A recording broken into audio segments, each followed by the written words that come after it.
Hi hello ನಮಸ್ತೆ. ಅನು ಅಡುಗೆ ಮನೆಗೆ ಸ್ವಾಗತ ಸುಸ್ವಾಗತ. ಇವತ್ತು ನಾನು ತೋರಿಸಿರುವ ರೆಸಿಪಿ ಚಪಾತಿ. 2 ಚಪಾತಿ ಉಳಿದಿದ್ದಾವೆ ನಿನ್ನೆವು. ಆ ಚಪಾತಿನ ನಾವು ತಗೊಳ್ಳೋದು ಇನ್ನೇನಂತ ತಿನ್ನೋ ಬದಲು ಅದನ್ನು ಬೇರೆ ರೆಸಿಪಿಯನ್ನಾಗಿ ನಾವು ಮಾಡ್ಕೋಬೋದು. ಹಾಗಾಗಿ ಆ ರೆಸಿಪಿನ ಇವತ್ತು ತೋರಿಸ್ತೀನಿ. 2 ಚಪಾತಿಗಳನ್ನು ನಾನೀಗ ಇವನ್ನ ಪೀಸ್ ಮಾಡ್ತೀನಿ. ಚಿಕ್ಕ ಪೀಸ್ಗಳನ್ನಾಗಿ ಮಾಡ್ಕೊತೀನಿ.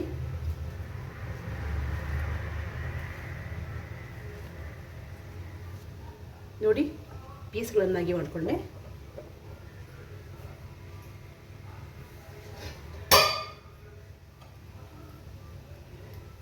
ಎರಡು ಚಪಾತಿಯನ್ನು ನಾನು ಪೀಸ್ಗಳನ್ನಾಗಿ ಮಾಡ್ಕೊಂಡಿದ್ದೀನಿ. ಮತ್ತೆ ಒಲೆ ಮೇಲೆ 2.5 ಲೋಟದಷ್ಟು ನೀರಿಟ್ಟಿದ್ದೀನಿ.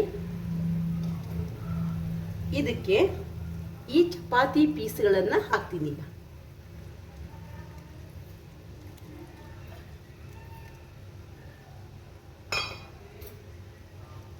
ಈಗ ಚಪಾತಿ ಚೆನ್ನಾಗಿ ಬೇಯಲಿ.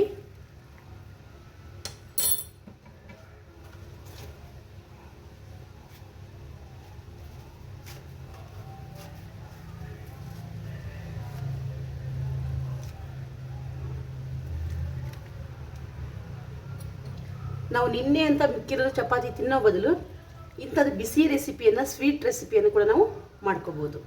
ನಾವು ಅದನ್ನು ಇವನ್ನ ನಾನು ಶೇರ್ ಮಾಡ್ತಾ ಇದ್ದೀನಿ ನಿಮಗೆ. ಇದು ಚೆನ್ನಾಗಿ ಇದ್ರೊಳಗೆ ಕುದೀಲಿ. ಬಿಸಿನೀರು 2.5 ಲೋಟ ಬಿಸಿನೀರು ಇಟ್ಕೊಂಡಿದ್ದೀನಿ ನಾನು. ಅದು ಕುದೀತಾ ಇರುವಾಗ ಚಪಾತಿಯನ್ನು ನಾನು ನಿನ್ನೆ ಚಪಾತಿಗಳನ್ನು ಇದಕ್ಕೆ ಪೀಸಸ್ ಮಾಡಿ ಹಾಕೊಂಡಿದ್ದೀನಿ. ಇದು ಚೆನ್ನಾಗಿ ಇದರೊಳಗೆ ಕುದೀಲಿ.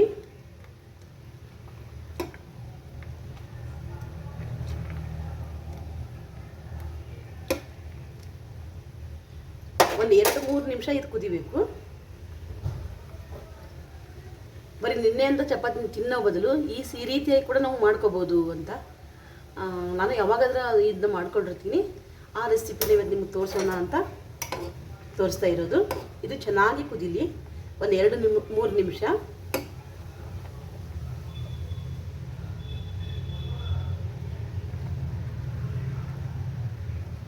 ಒಂದು ಸಾರಿ ಮಾಡ್ಕೊಂಡು ತಿನ್ರಿ, ಇನ್ನೊಮ್ಮೆ ಮಾಡ್ಕೋಬೇಕು ತಿನ್ನಬೇಕು ಅಂತ ಅನಿಸುತ್ತೆ ನನಗೆ. ಇದನ್ನು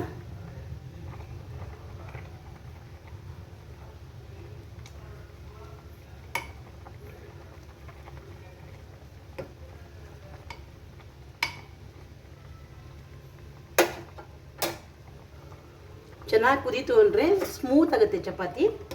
ನೋಡಿ, ಚಪಾತಿ ಸ್ಮೂತ್ ಆಗುತ್ತೆ. ಇನ್ನೊಂದು ನಿಮಿಷ ಕುದೀಲಿ.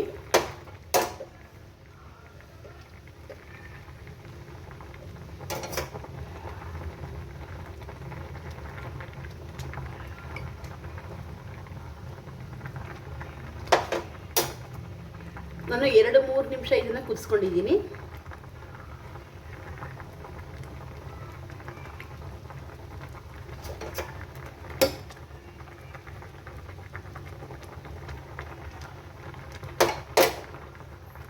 ಇದಕ್ಕೆ ಒಂದು ಸ್ವಲ್ಪ ಬೆಲ್ಲ ಹಾಕ್ತೀನಿ. ಇದಕ್ಕೆ ಬೆಲ್ಲವನ್ನು ಹಾಕ್ತೀನಿ. ಇದು ಬೆಲ್ಲದ ಜೊತೆಗೆ ಸ್ವಲ್ಪ ಕುದಿಬೇಕು. ಸ್ವಲ್ಪ ಏಲಕ್ಕಿ ಹಾಕ್ತೀನಿ. ಏಲಕ್ಕಿ ಪೌಡ್ರ್ ಮಾಡಿ ಇಟ್ಕೊಂಡಿದ್ದೀನಿ ಇಲ್ಲಿ. ಏಲಕ್ಕಿ ಕೂಡ ಹಾಕ್ತೀನಿ. ಇದು ಬೆಲ್ಲದ ಜೊತೆಗೆ ಚೆನ್ನಾಗಿ ಮಿಕ್ಸ್ ಆಗಲಿ. ಅದ್ರ ಜೊತೆಗೆ ಚೆನ್ನಾಗಿ ಕುದೀಲಿ. ಇದು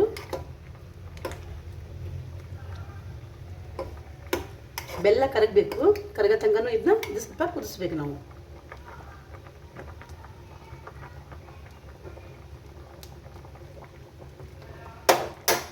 ಬೆಲ್ಲ ಪೂರ್ತಿ ಕರಗಬೇಕು. ಕರಗೋ ತನಕನೂ ಇದನ್ನ ಕುದಿಸ್ಕೋಬೇಕು.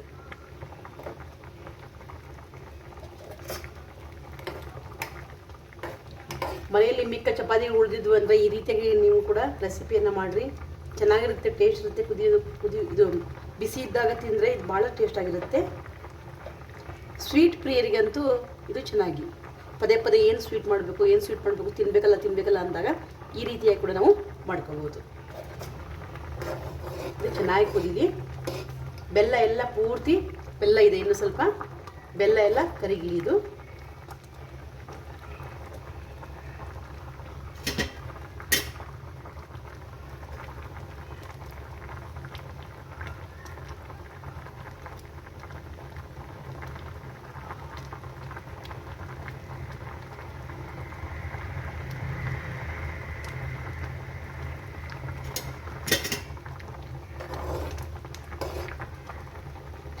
ಇನ್ನೇನು ತಂಗ್ಳದ್ದು ಅಂದರೆ ತಣ್ಣಗಿನ ಚಪಾತಿ ತಿನ್ನೋ ಬದಲು ಬಿಸಿ ಬಿಸಿಯಾಗಿ ಈ ರೀತಿ ಕೂಡ ನಾವು ತುಪ್ಪ ಹಾಕ್ಕೊಂಡು ತಿನ್ಬೋದಲ್ಲ, ಅದಕ್ಕೆ ಈ ರೆಸಿಪಿನ ಇವತ್ತು ನಿಮಗೆ ತೋರಿಸ್ತಾ ಇರೋದು.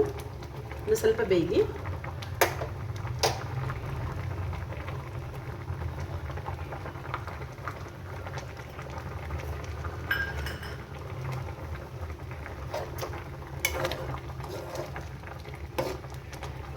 ನೋಡ್ರಿ, ಚಪಾತಿದು ಕಲರೇ ಚೇಂಜ್ ಆಗಿಬಿಟ್ಟಿದೆ. ಇದು ಕುದ್ದು ಬೆಲ್ಲದಲ್ಲಿ ಬೆರೆತು.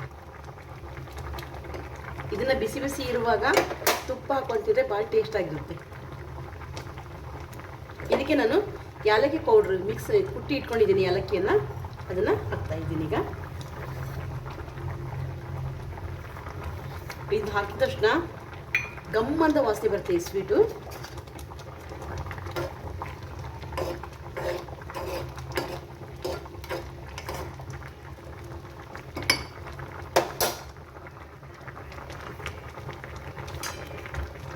ಈಗ ಒಂದು ನಿಮಿಷ ಕುದಿಸಿದ್ರೆ ಸಾಕಿದು. ಮುಸ್ತೀನಿ ಸ್ವಲ್ಪ, ಒಂದು ನಿಮಿಷ ಬೇಗ ಬೇಯುತ್ತೆ, ಅದಕ್ಕೋಸ್ಕರ.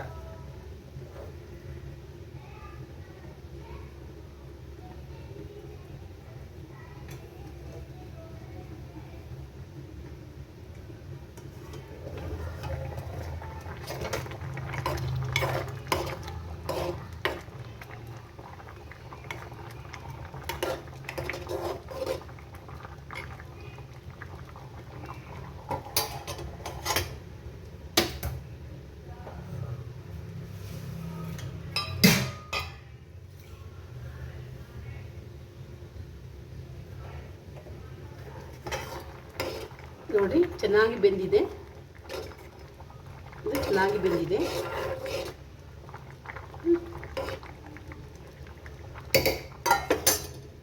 ಇದನ್ನು 1 ನಿಮಿಷ ಬೇಯಿಸಿ ನಾನು ಸ್ಟವ್ ಆಫ್ ಮಾಡ್ತೀನಿ. ಈಗ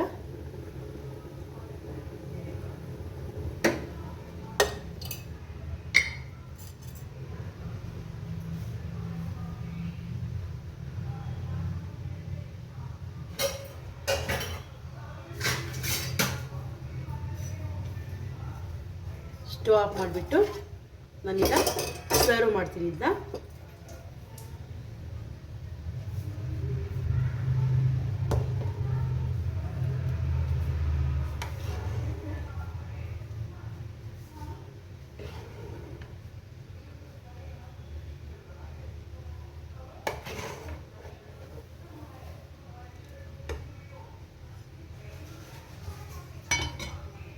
ಇದೊಂದು ಸ್ವೀಟ್ ರೆಸಿಪಿ. ಈ ರೆಸಿಪಿ ನಿಮಗೆ ಇಷ್ಟ ಆಗಿತ್ತು ಅಂದರೆ ಲೈಕ್ ಮಾಡಿರಿ, ಶೇರ್ ಮಾಡಿರಿ, ಸಬ್ಸ್ಕ್ರೈಬ್ ಆಗಿ.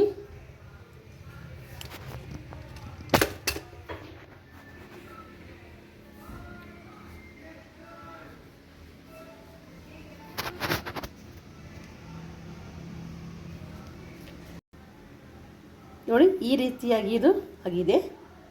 ಇದೊಂದು ಸ್ವೀಟ್ ರೆಸಿಪಿ. ನಿಮ್ಗೆ ಇಷ್ಟ ಆಗಿತ್ತು ಅಂದರೆ ಲೈಕ್ ಮಾಡಿರಿ, ಶೇರ್ ಮಾಡಿರಿ, ಸಬ್ಸ್ಕ್ರೈಬ್ ಆಗಿ. Thank you.